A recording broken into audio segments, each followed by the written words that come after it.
Hello and welcome to the future of figure skating. My name's Anna Keller, and this episode features my conversation with Professor Mary Louise Adams.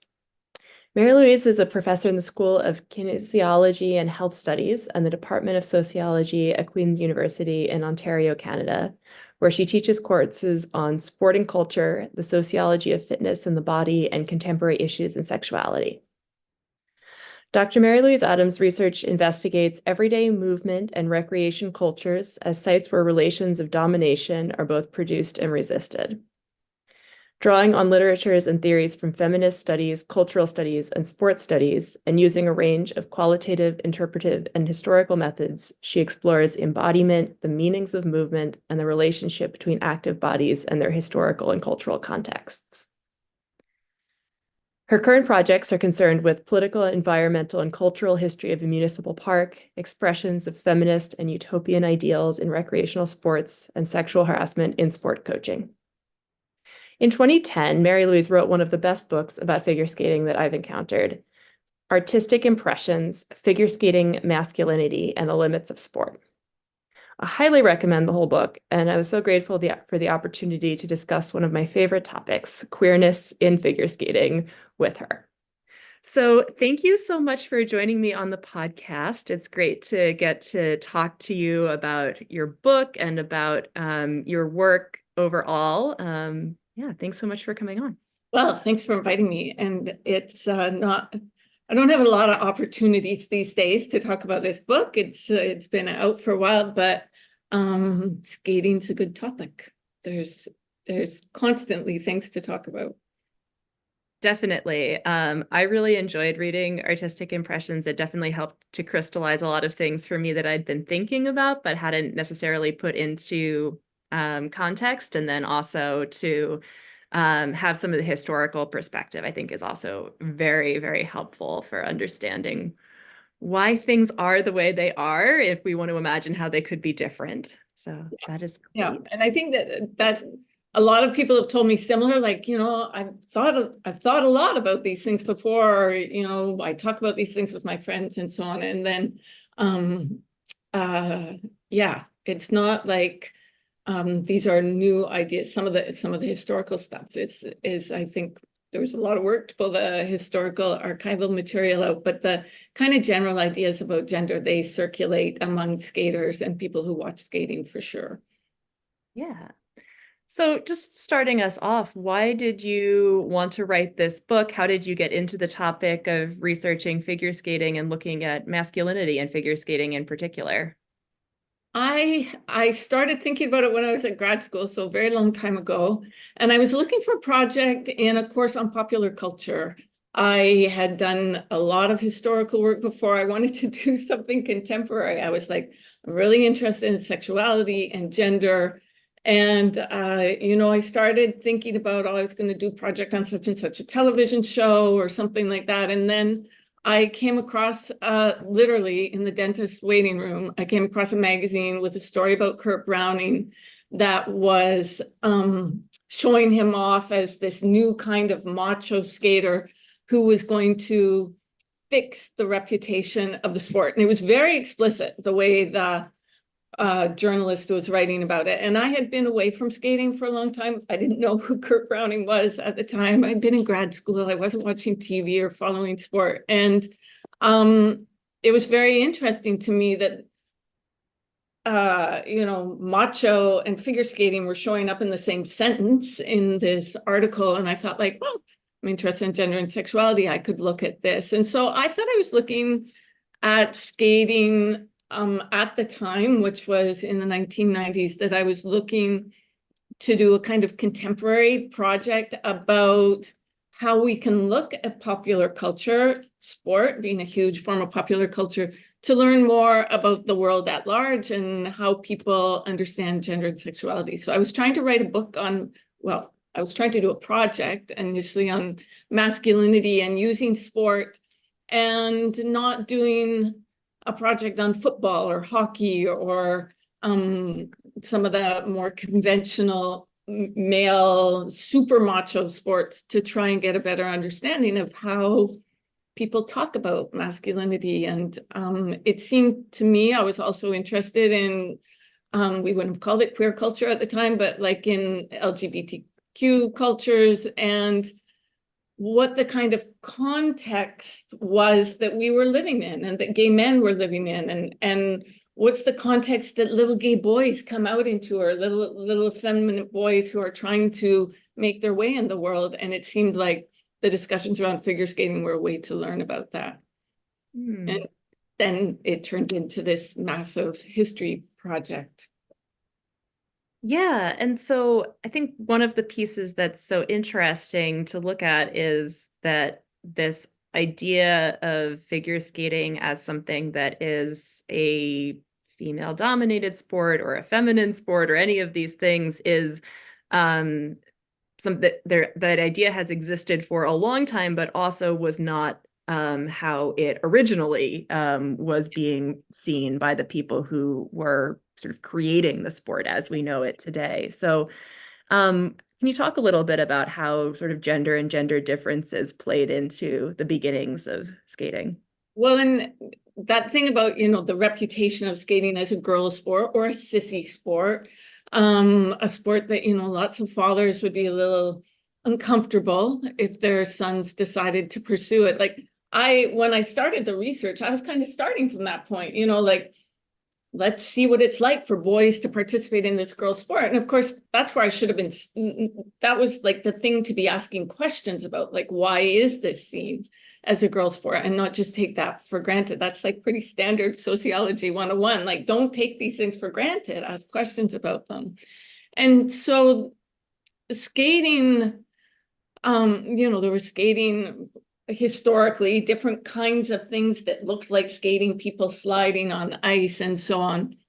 But the skating that would eventually turn into figure skating was an activity in Europe pursued primarily by not just wealthy men, but aristocratic men, people with titles and land and a lot of status in the society.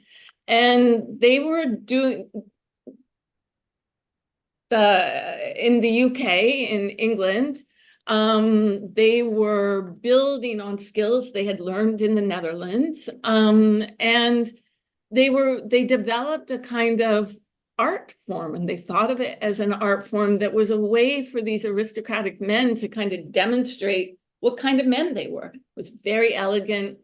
It was very, in their mind, very graceful. It was very simple. They had very simple tools and equipment, but it was a way for men to express how refined they were. And so that was kind of the first iteration of a collective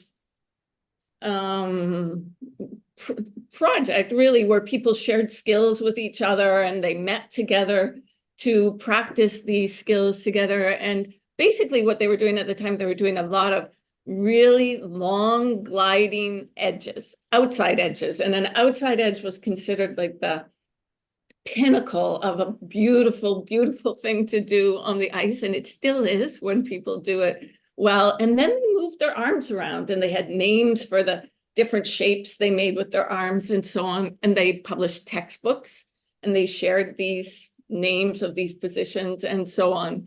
And so it started out, and we still have a little bit of that legacy in how people think of skating today. It started out as a kind of pastime and art for aristocratic men that helped for them confirm who they were as people who were better than less wealthy men, people in other parts of the world, and so on. It was a mark of this kind of refined civilization, really, in the way that other arts would have been at the time. And it was totally appropriate for men to express themselves artistically and with these forms of expression. So this is like late 1600s, 1700s, and up into probably about the first half of the 1800s.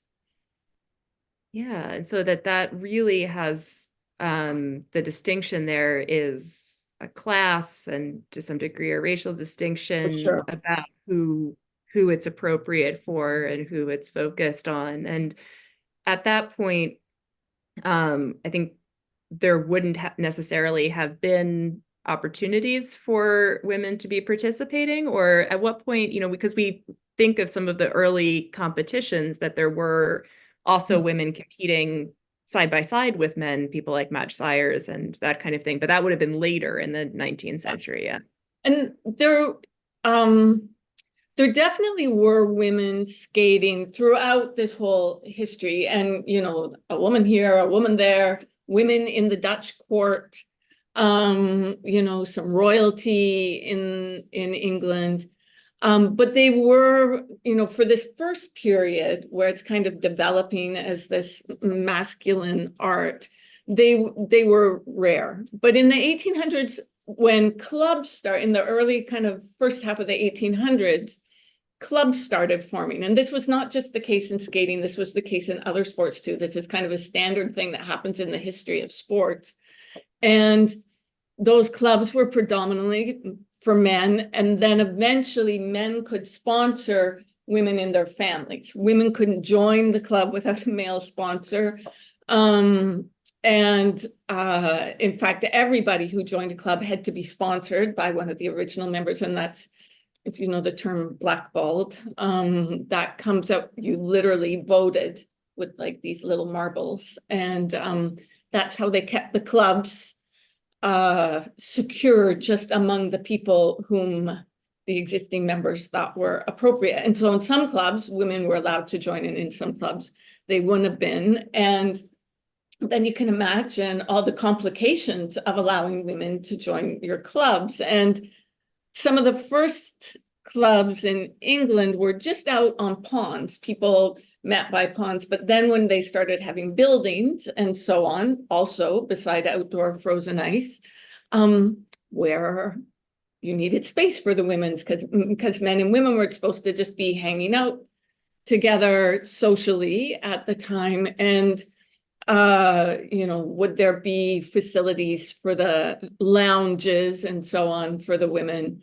And some of the other issues that came up when women started skating, because these also would have been very high status women, was what if the pond was somewhere out in public and you're learning how to skate, and people of different classes, lower classes than your own, like what if working class people are watching these aristocratic women? What happens when you learn how to skate? You fall down, right? It's very learning how to skate is very undignified. And so there were certainly issues about any of the upper class people wanting to be seen in such an undignified positions, but the women especially. And eventually the skating clubs moved to more protected areas where the riffraff couldn't watch people skating, and that they become more private.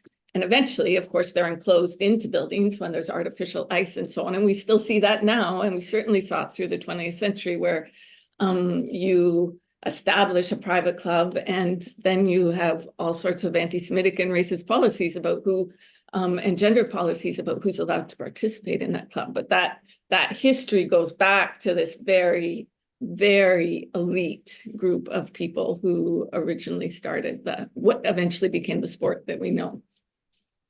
Yeah. Yeah. So, and that's so interesting, because that class and elitist perspective about who skates and who is it for, and the ways that skating clubs are like country clubs.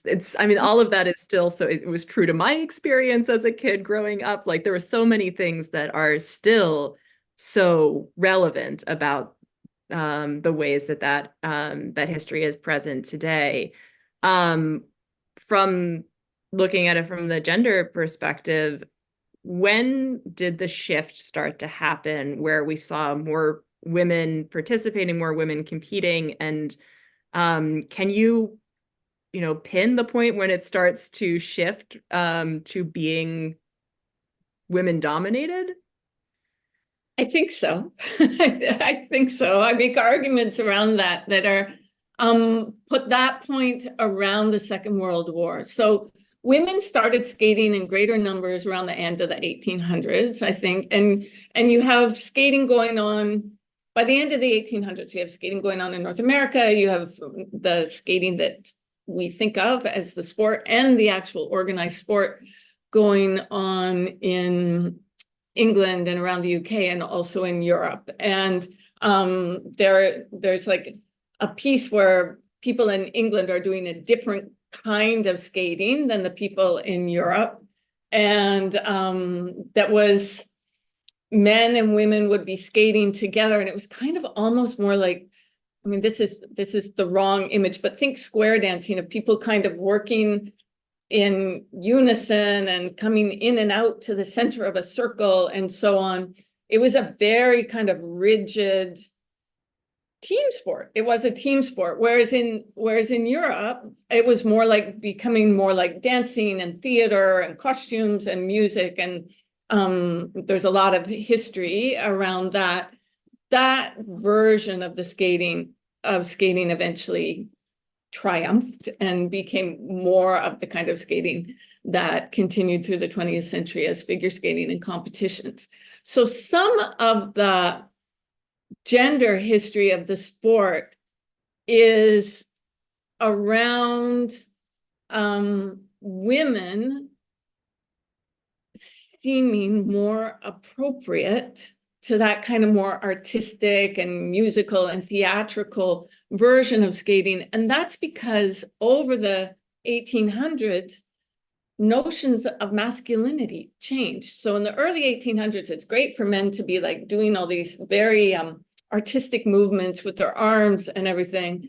Towards the end of the 1800s, more so in England and the United Kingdom, a little bit in North America, men stop using their bodies so visibly to express themselves. That's a product of colonialism and capitalism and industrialization. And that's not the image that high status men wanted to share with the world. And so they become a little bit more rigid, less expressive. And so that's in England and the United Kingdom. And then in Europe, where people are like skating to music and they're being more expressive, British women start seeing that because they go to Europe and they skate. And then they come back into England. And that more expressive kind of skating is what turns into the competitions, the international competitions. And so if the more rigid English men wanted to compete, they had to start doing what at the time seemed more expressive.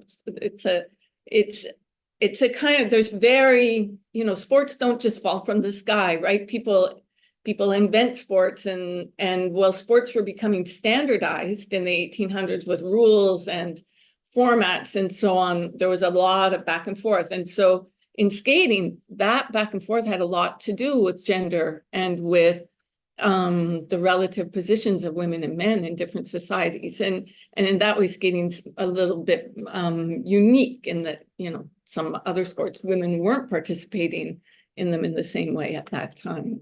And so there's a period where men and women are competing together in the same events, which is, and that's not just in skating, that's in other sports as well. So now when we think of sports as these very gendered, separated, there are very few sports where men and women compete at the highest levels against each other.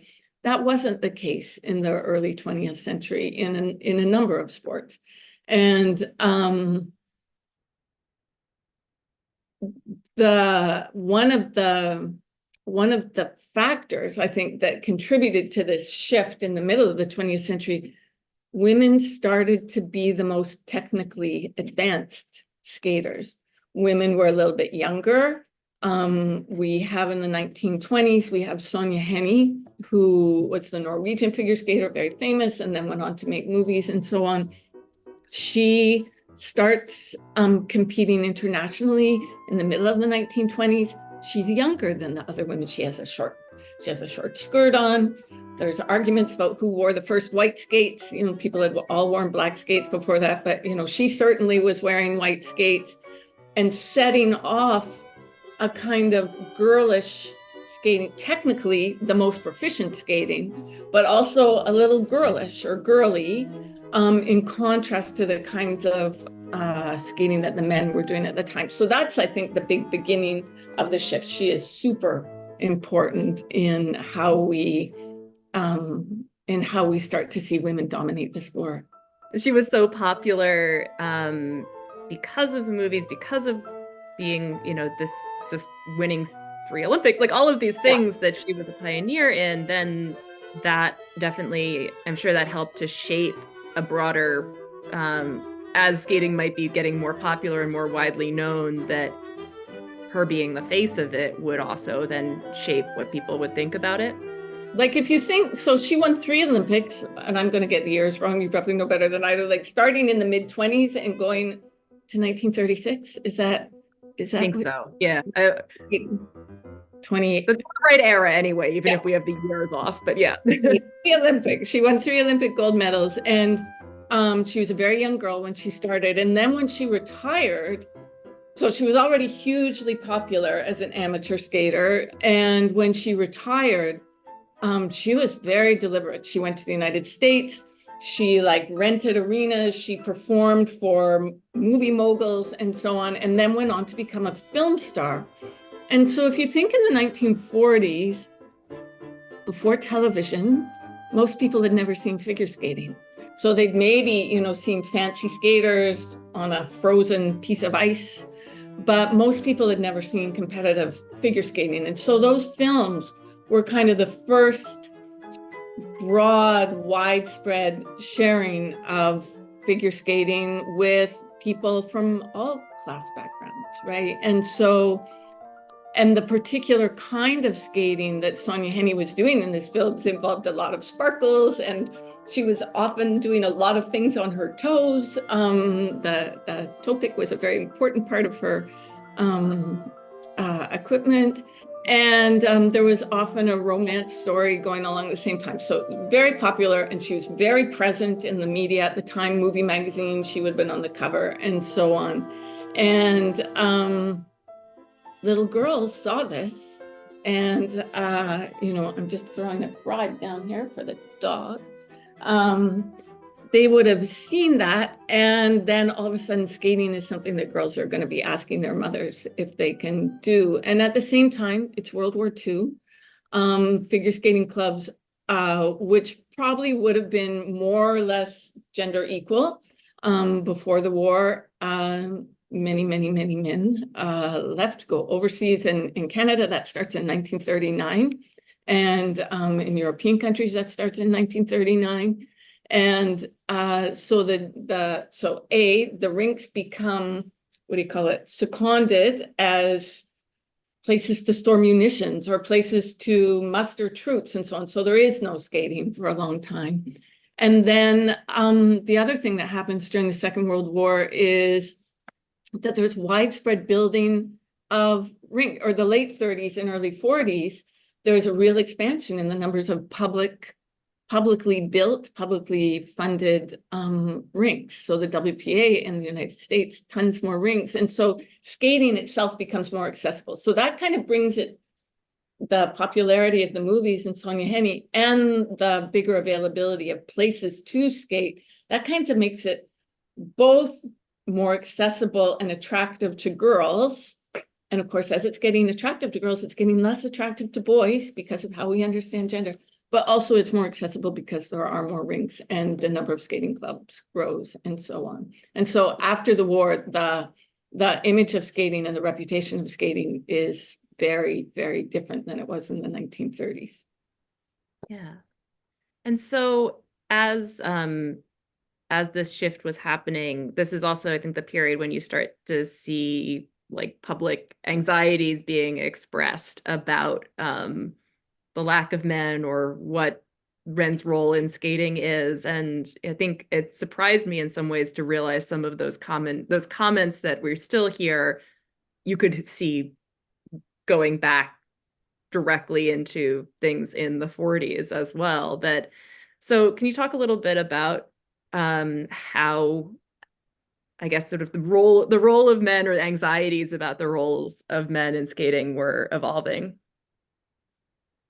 In the 1940s and going into the 1950s, you see discussions around men really kind of being shaped along this athlete artist kind of line that, you know, we saw throughout the 20th century, and we do see much less now. I think we see it much less, but it's still present. And it becomes, and you know, the way people's national identities are gendered and so on, you know, here comes Dick Button, and the United States is going to reinvigorate figure skating in this very athletic way. In contrast, of course, Europeans are less manly than North American men, men from the United States in particular. And so, you know, Dick Button was amazing. Like, there's no question about that.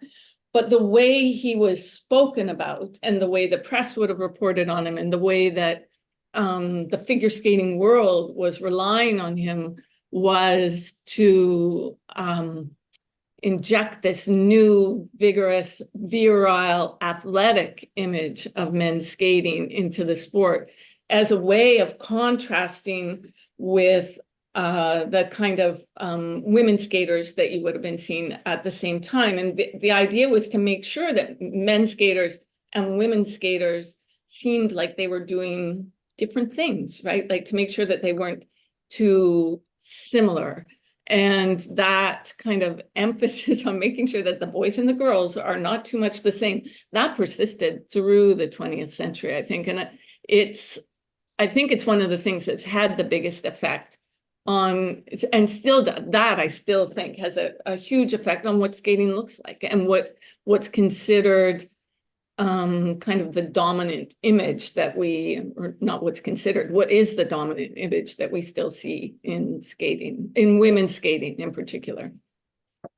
Yeah, and it's very interesting to me looking at that in some ways there's been this big project of making skating be have these gender differences, and of trying to make it be more attractive for men who fit into a more like manly sport, macho, all of these sort of categories to fit with mainstream masculinity. And it's been this long project, and it also seems like it's been a long failing project the entire time, which is fascinating to think, like, all of these years of putting that much effort into it and it didn't work. Like, why, you know, so why didn't Dick Button create a renaissance of lots of boys wanting to be like him? Like, there's some, and I think that gets to these broader questions of like the role of artistry and how that fits into the broader culture and all of that. But it's just fascinating to me to look at this and think, like, okay, so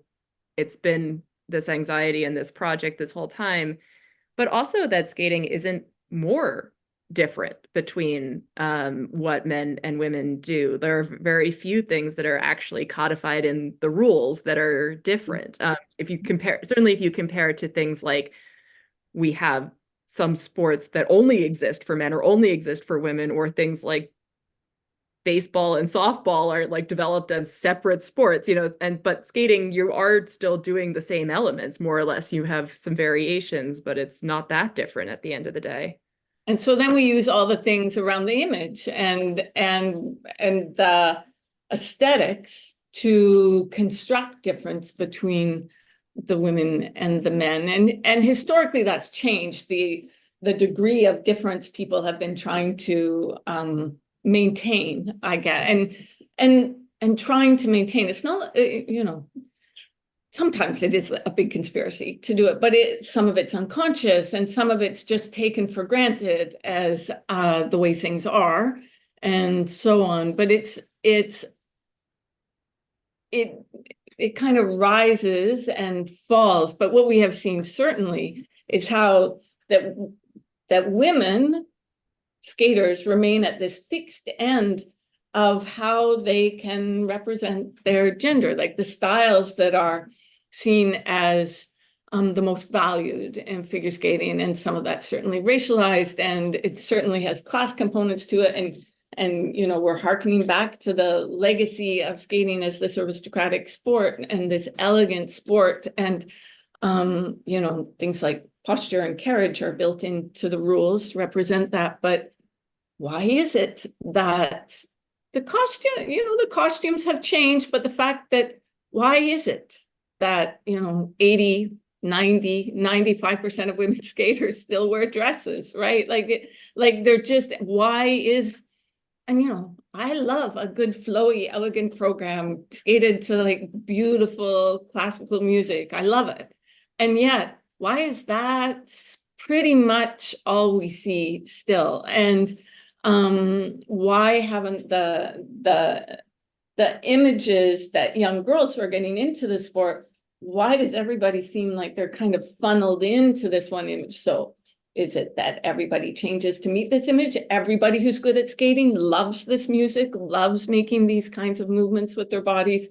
Or do we funnel out people whose bodies don't allow them to do that, and so on? And, I think it's both of these things, of course.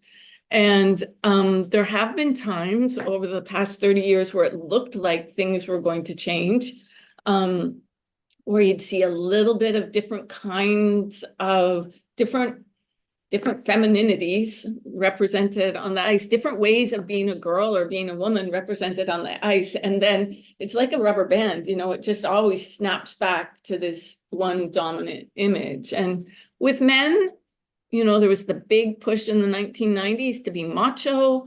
Skating was very popular. There was a lot of skating on television. There were sponsorships, never as many for the men as the women, and certainly never for as many men in North America as for the women. European men, Asian men, a little bit different. And we don't, thankfully, we're not seeing so much of that now. The kind of overcompensation of see how tough we are, see how we fall and break our bones, and we're just as tough as you other guys in you other sports. And the fact that the world of skating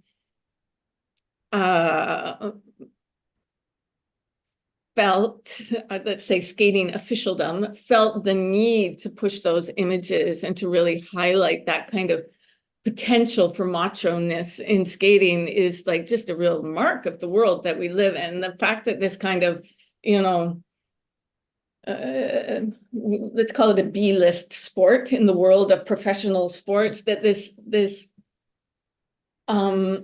not in the grand scheme of things, super popular sport could overturn the entire gender system of the world that we live in. It was kind of, you think, okay, go ahead, try, see if you can do it. But it shows how powerfully ideas about effeminacy, what men should and should not do with their bodies, what boys and men should wear, how they should hold their faces. Those are very, very, very powerful ideas in our culture. And they have changed to some extent, but I think you would still find them in a lot of circumstances. Yeah, and I think that's the, we can come up with so many examples of men who have challenged these norms, sometimes, in various ways that were successful and in ways that, might have brought them a lot of admiration and popularity in some ways, but then the reaction against that, like I think about, I remember reading the biography of John Curry talking about how he was told that he was using his arms too much, essentially, that it was, that wasn't fitting into the right image of the sport, or Brian Boitano wearing tights in a ballet themed program and then tights being banned the next year for men. And so there are all of these sort of people push the boundaries to a certain point, and then there would be a reaction against that from, even though these were people who were sort of at the same time succeeding by doing it. And that's the sort of the tension that I always come to. It's like, well, so many of the skaters who have been the most popular are those who have used their arms in interesting ways. Yeah. And it seems like this, a lot of there's a lot of pushback out of the sport. There's still a lot of pushback of young boys who skate at school and so on, or dance or do anything outside of like the big 4 or 5 sports. But a lot of the thing that is so bizarre in skating is that the pushback has been from within the sport. And Rudy Galindo certainly spoke a lot about that in the 1990s. Brian Orser spoke about that. Like, I can't remember the book written by a judge who you might remember the man's name, but at all levels of sport. It's You hear people talking about like conversations among judges and officials and coaches, and this huge effort to push people to represent a particular image of what a man is supposed to be like. And of course, that's not really why most people watch figure skating, right? And it's not why a lot of boys get into figure skating. And and the same at dance schools. I belonged to a dance school recently, and a lot of those little boys got into the dance school because they saw the sequins and they saw the costumes, and then you see them lined up in the hall for their recital, and they're all wearing white shirts and black pants.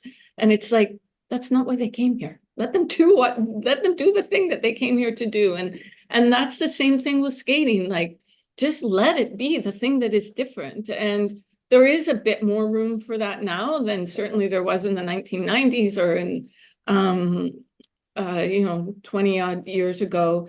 But I do still think that, in Canada, at least, a lot of skating happens in small towns and little municipal rinks with hockey players coming into the arena and crossing in the hallways with skating. There is still a lot of pressure on kids to perform very stereotypical genders. But I think the effect is different for boys and girls. And I think it's something that people in skating could continue to expand the amount of attention that's being paid to it. And skating could really offer something different to the world, a way to make space for all sorts of different ways of being a human, right? And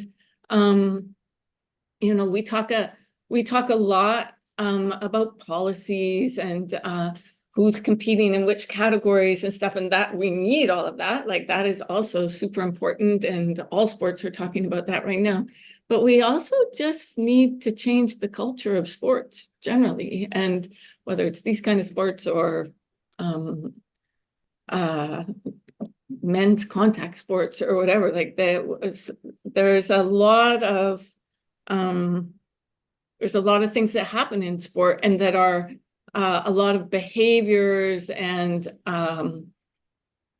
pressures put on people to behave in certain ways that are rationalized because of traditions and long ways of doing things in sports. And so skating could also help churn up a little bit of change in the sports world more generally, I think, than it seems prepared to do. Yeah, and I think it's really fascinating about it, looking at, that there was this sense when skating was really popular that it needed to conform to broader public opinion, and show, things that would appeal to that broad audience. And now that it's less popular in North America, the argument is, well, we have to conform in order to make it be popular.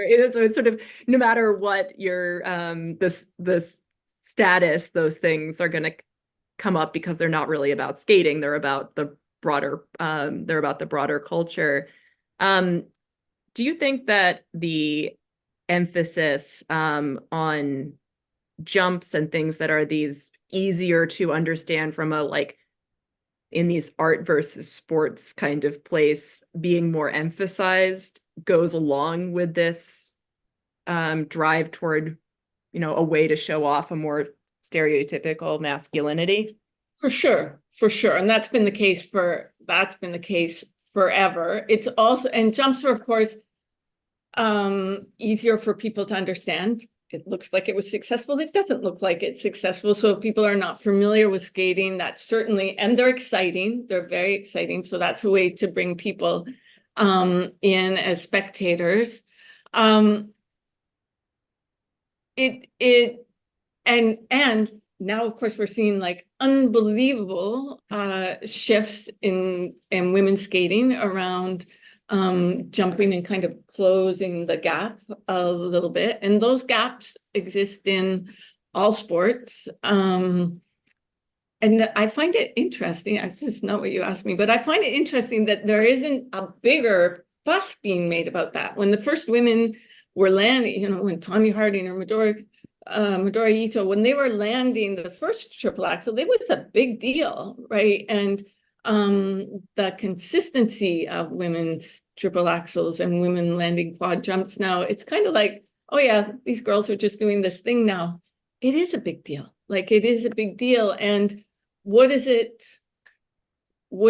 say about those debates around athleticism and artistry and so on? But I do think that the emphasis on technical mastery, the overemphasis on certain forms of technical mastery that are easy for kind of outside skating people to understand, that's about gender. Like, let's show off these cool things that we can do and you're going to like us better.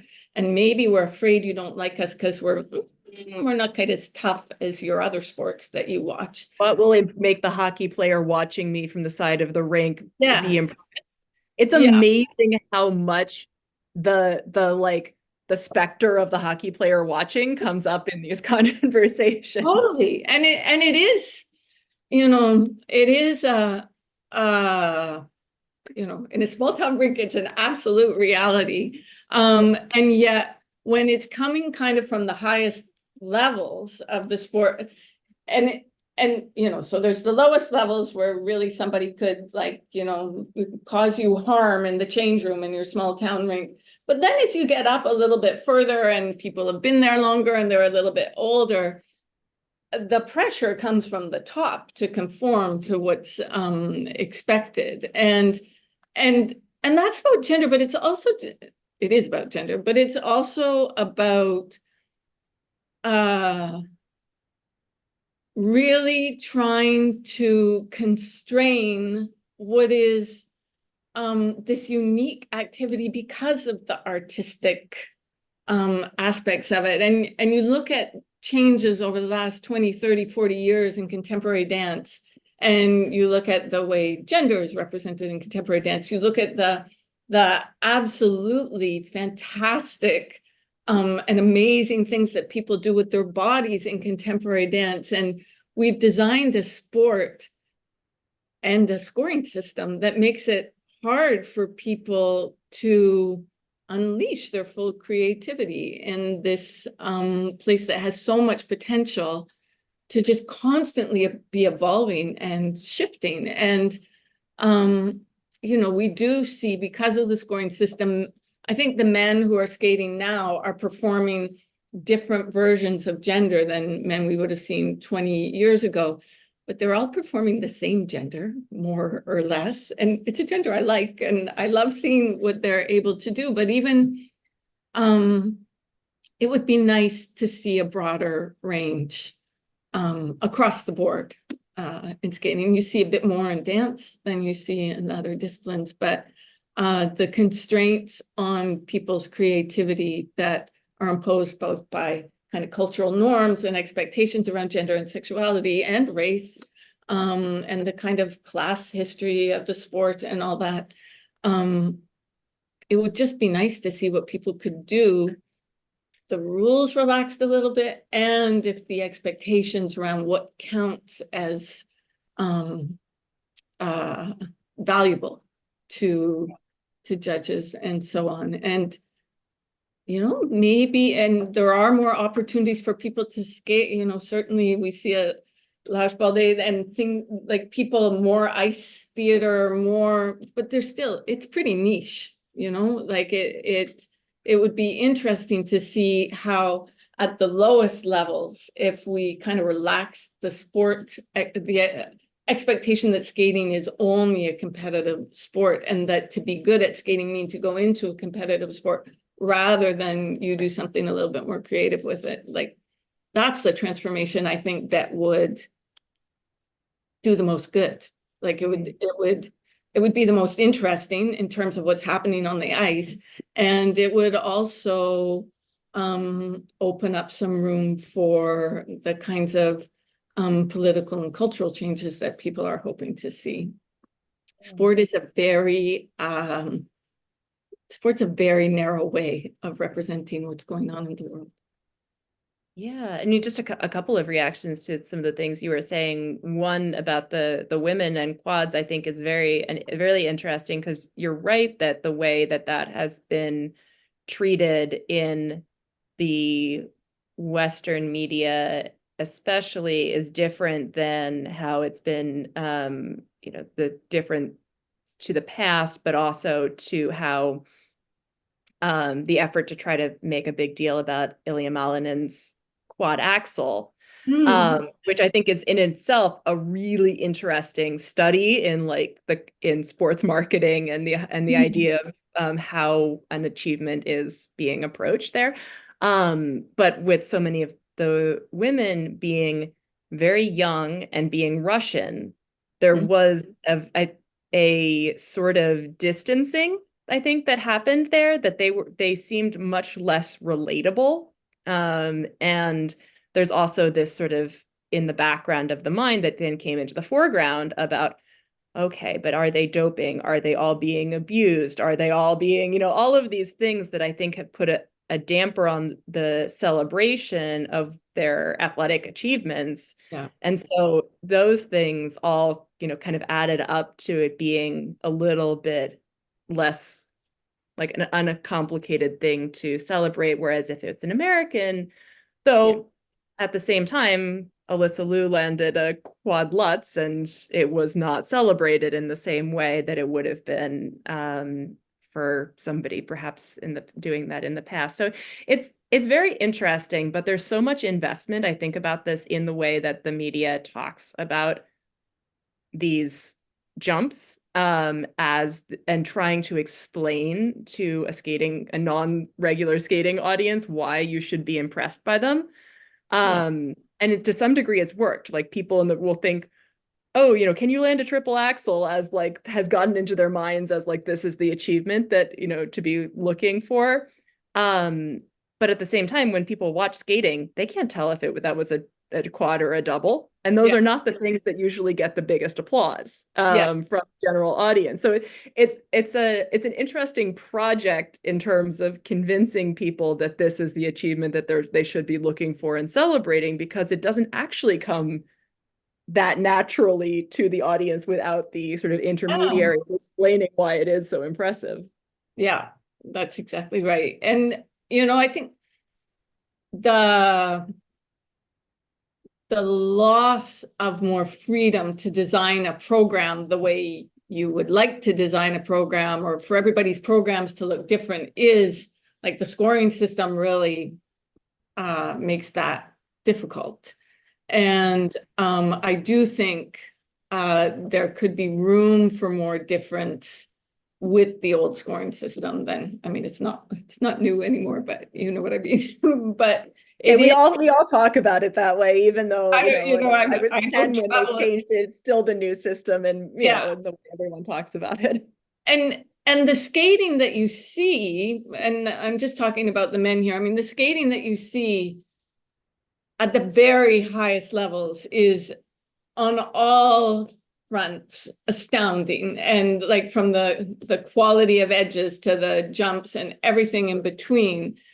And yet it does seem like it is very difficult for people to, so, and again, are people being weeded out? Are people being pushed into this similar image? Like, the men's bodies are different shapes. They are better or worse at being expressive and using their music and so on. But they are all kind of doing the same thing, more or less, to a greater degree than I think they were doing when there was what I would say was the very problematic overemphasis on macho-ness, and kind of like a continuum where you did see very different kinds of skaters on the ice. And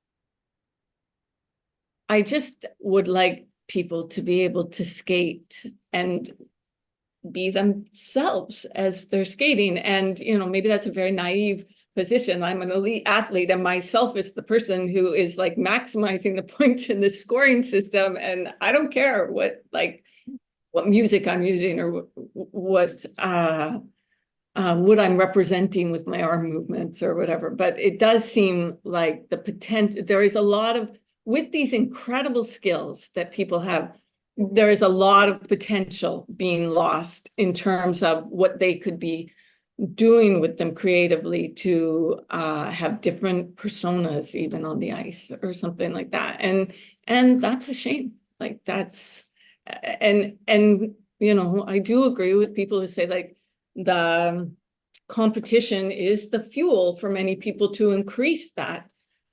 And I'm not talking about jumps now, but just like increase the complexity of the footwork and increase the like the absolute you know, the amazingness of the edges that you can see now that you wouldn't have seen 20 years ago, you know, like yeah, I would just like to have an edge competition, I think, you know. Much harder to have because the value is on complexity, it's also much harder for someone to choose to make a choice to do something that's simple as an artistic choice in that Yeah. space. There are fewer spaces outside of competition. You know, there used to be a, you know, a professional circuit. There used to be like more opportunities, and there are in some ways that we're seeing some athletes that are able to have these fantastic artistic careers post competition, but it's rare, and it usually depends on having achieved some competitive success first. And so Yeah. there's it definitely funnels people in that way. You know, as you were talking about you know, some of the ways that men's skaters are presenting themselves now, I was thinking about how much the influence from forms of contemporary dance and hip hop in particular has made its way into some of men's skating, and that is, I think, really really interesting in terms of like opening up new areas of types of movement that are allowed and are interesting and are incorporated in choreography. But it is in some ways, I think, often this borrowing by white and Asian skaters of an idea of Black masculinity that then is being presented on the ice as a way of showing a certain kind of masculinity and contrasting it to a like feminine balletic style. So there's an interesting thing there that I haven't really like thought about or processed too deeply, but that I do notice with some of the skaters that are presenting, you know, very lots of the aerials and more staccato choreography and these things that where they're getting those influences from as well. And it, you know, it is, I think, true that probably we're seeing less overt, you know, some people would argue, well, it's never really been about ballet. It's been sort of ballet, but like that you are seeing a little bit less overt influences from, you know, traditional European, white, elegant dance forms and so on.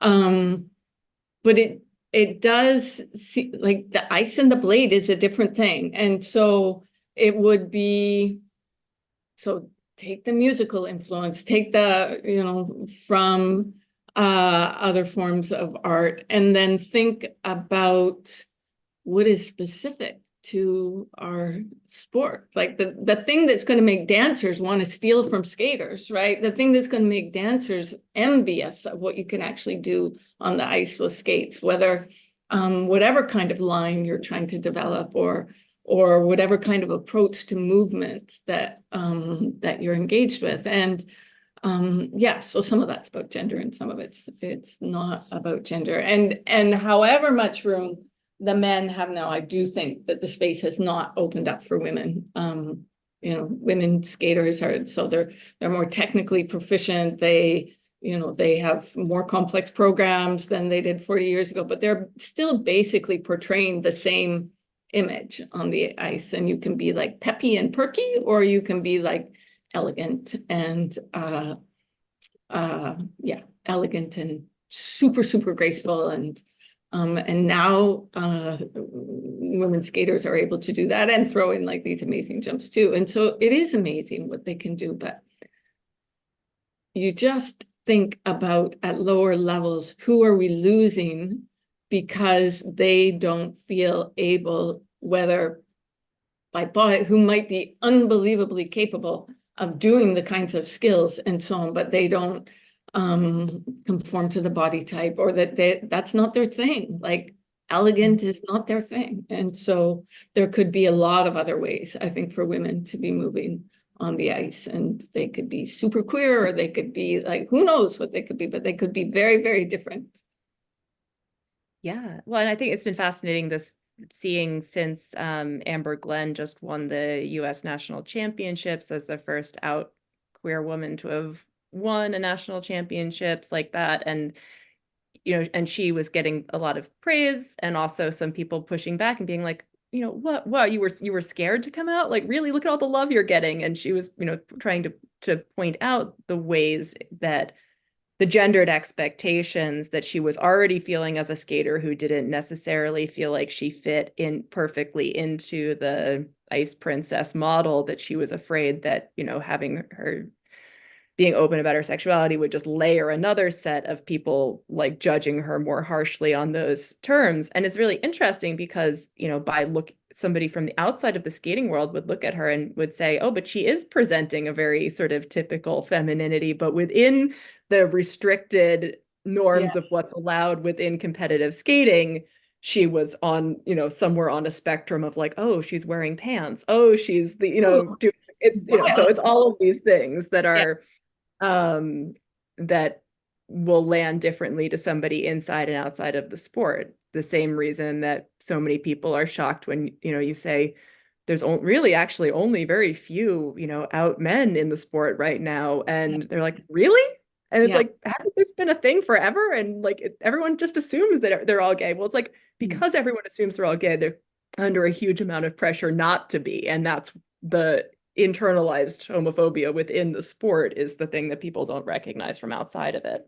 Yeah. And I think, I was remembering today there was a journalist named Laurie Kim who used to actually keep a web page, I guess, a site. It was called Rainbow Ice or something. And it was like documenting out gay skaters. And of course it was all post-competitive career and so on, but that was a necessary project. And I was like, really? And yeah, that was a very important intervention that she was making.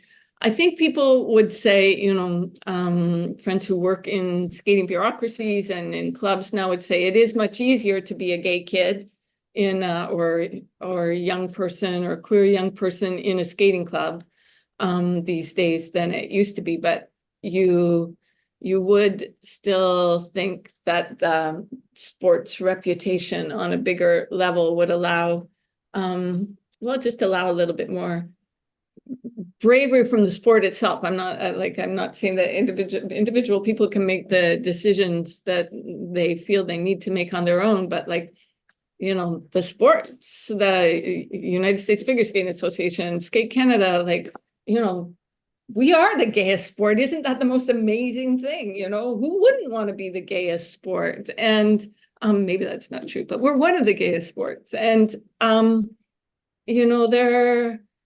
never going to say that, but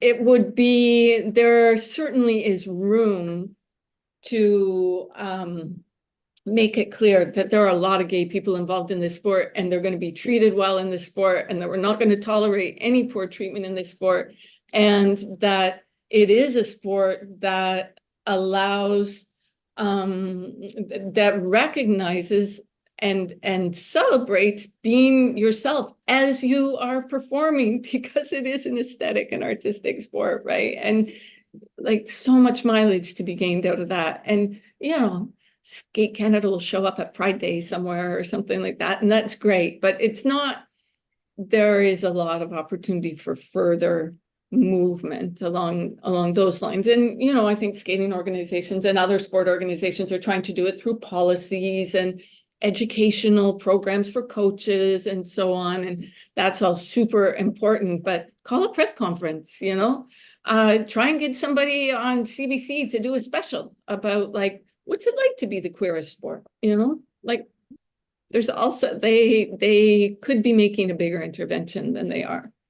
Absolutely. And that fits in well with something you said when we were talking before we started recording about, you were talking about sport as a place of utopian thinking and sort of feminist utopian thinking. And, in some ways it can be like, oh, well, this is just sports. There's other things that are more important in the world, but there is something that is sort of, because sports is constructed, there is a space that it gives us for thinking about things in different ways. But I wondered if you wanted to say anything more about that and your other work in that space. Yeah, it's sport is constructed. We can change it. We can change it, and we can change the relative value different versions of it have in different ways. And we live in a time where a lot of emphasis, including in places with national sport systems, is on sport at the very highest level. And the project you're referring to, I did recently, was looking at some of the ways that feminists tried to use sports in the 1970s to create different ways of doing stuff together. Like sport as an experiment, and the kind of excitement of using your bodies and using, and, think 1970s, that's when I was a teenager, sport was not widely accessible to all girls, or all sports weren't widely accessible to all girls. And so getting to participate in a broader range of sports and using your bodies differently felt like this really feminist thing to be doing. Lots of women's martial arts and contact sports and things that girls wouldn't have had access to when they were growing up. And so some people really tried to be very deliberate and conscious about about kind of redesigning how they engaged in sports, how they played certain games, and so on. And so that was, I think that was not really unusual in feminist communities in the 1970s, 60s, 70s.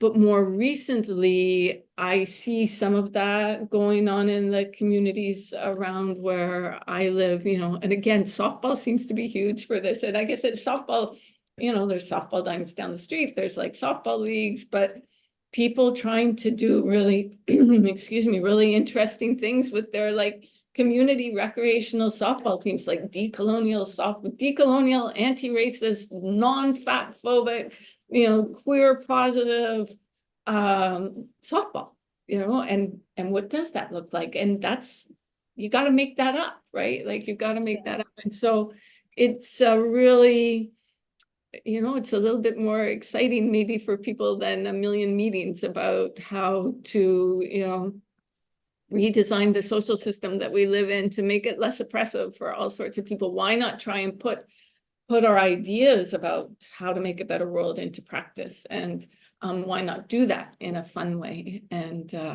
in these little everyday utopian spaces that people try to create? It's, there's a little bit of anarchism under there. And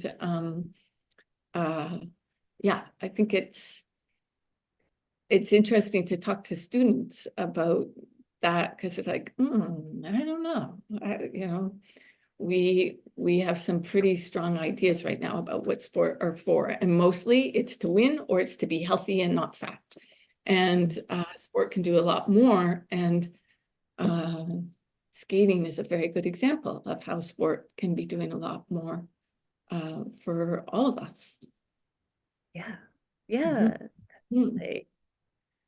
The other thing that I wanted to ask you about was the research that you did looking at the adult hockey players and figure skaters, and thinking about how the role that these sports can play in the lives of adults, and some of the unmet demand that exists in that space. And so you talk a little bit about that project as well. It was a very small project. It was motivated by my colleague, Dr. Courtney Zito, who moved to, we live in a small city. We live in Kingston, Ontario. It's a small city. It's about 100, I don't know, let's say 150,000 in the general area. We have very poor opportunities for adult women's hockey, recreational hockey, and for adult figure skating. There are opportunities, but they're limited. So she came up with this project.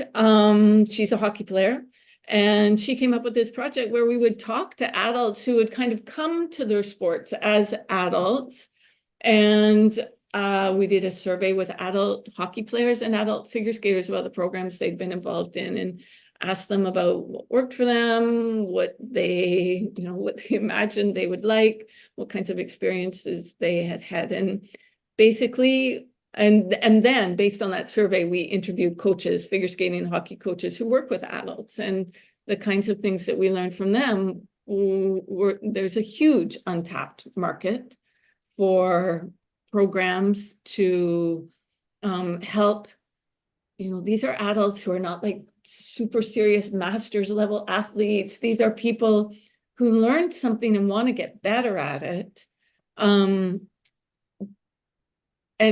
some of them really work very hard at finding opportunities to do that. Like hockey players who like fly from Vancouver to Montreal for a week in the summer to go to like hockey camp with like Olympic women's hockey players as the coaches and so on. But the main message we learned from that project is that the opportunities available to adults could be much better. There could be more of them, and that coaches have a really important role to play in terms of creating programs that really work for adults.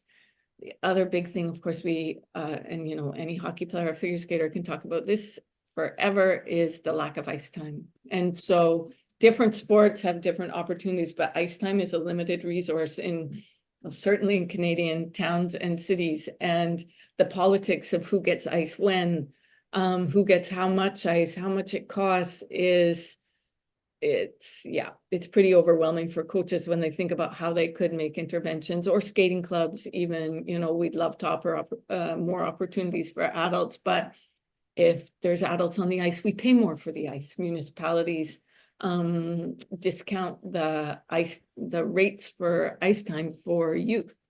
And coaches told us, synchro coaches telling us, the later at night that my adults come, the more injuries I get, and I lose people. They have small kids, they can't be out starting their skating practice at 9 o'clock at night.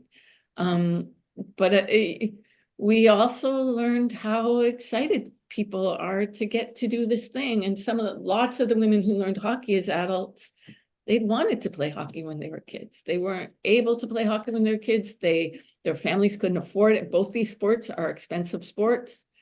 Adults are able to pay their own way. And so when people grow up, they try and get these opportunities that they didn't have. And the sport organizations could be doing, like Skate Canada, the Hockey Canada, they could be doing more to try and encourage opportunities for adults. It was a very fun project. And talking to the coaches, I talked to the figure skating coaches, and Courtney and some students talked to the hockey coaches, but they had a lot to say. Like, they really had a lot to say. And if we controlled the world, there would be a lot of really fine adult skating sessions of different kinds, and yeah. Yeah. Well, and taking it back full circle, it reminds me of what you were saying about, all of the different ways that skating is created in the image of Sonia Henney, that thinking about, about youth, about it being like, this is something that girls do or young women do, and that is a part of the image of it. And there's a degree to which, like, you can talk about the technical demands and like prepubescent bodies and the ability to do certain things and all of that, which absolutely fits into it. But there is this sense that, like, oh, there's something somehow, especially adult women trying to do figure skating are somehow like, in an uncomfortable way trying to like, make themselves look like little girls or something. There's a vibe to it that is definitely looked down on, and that is like, I don't have a fully fleshed out thought about it, but it just was thinking about, in addition to all of the practical and logistical barriers that exist, there is also a real sort of cultural prioritization of youth as well. Yeah. And in the city that we live in, and I think it's not alone, the thought that the ice time, soccer fields, and so on, like it is absolutely important that children have access to sport facilities and they learn to play sports and so on. But it is also really important that adults are physically active and have pleasurable opportunities to be physically active. And we have designed municipal recreation systems that make that very, very difficult. And it's something that needs to be rethought, and it needs to be rethought at the recreational level, but it also needs to be rethought through the sport organizations and how their funding works and the kinds of priorities that they have. And so, yeah, there's these kind of cultural things, and they are supported by policy things too, like, I was reading in this Canadian context that which is just interesting for me coming from an American context where we don't have state-supported sport in the same way. I mean, school sports, which is kind of state-supported sports, is very, very important, but but we don't have, there's no state funding going into figure skating, for example, the way there is in Canada. But realizing that sports is under I think it's the Ministry for Canadian Heritage or something. It's yeah. Yeah. And so therefore it's about your reputation nationally and winning medals, and elite sport is the sort of the driving factor rather than participatory sport and health or any of those other things. It's symbolically is very interesting to see how that shapes it. And that's part of where, this, kind of more academically, that's part of what drove this project, is that there are policies and agencies whose job it is to promote sport for life for all people, right? And physical activity for life, sport for life, and so on. And yet all the sport funding, maybe not all, but the bulk of sport funding kind of funnels up to this elite level of sport. And so you have physical literacy programs that are the building blocks of not just a nice and happy life, but they are the building blocks of producing this small child eventually as an elite level, medal winning, heritage securing athlete. And that didn't used to be the not just in Canada, but elsewhere, sport for all kind of programs were and policies and ideologies were much more dominant than they are now. And yeah, that's a product of historical change about what governments should do with their money. Thank you again to Mary Louise for chatting with me. As always, the episode transcript and more resources are linked in the show notes. You can see the video of this conversation on the Future Figure Skating YouTube channel. And you can find Artistic Impressions wherever you are buying books. I'll also include links to more about Mary Louise's research and her writing on adult hockey and figure skating as well. You can reach me with comments or suggestions for people I should talk to by email at fsfuturepodcast@gmail.com or on Instagram and Twitter at FutureFSPodcast. Make sure you're subscribing on YouTube as well as on your podcast platforms. And thank you so much for your support.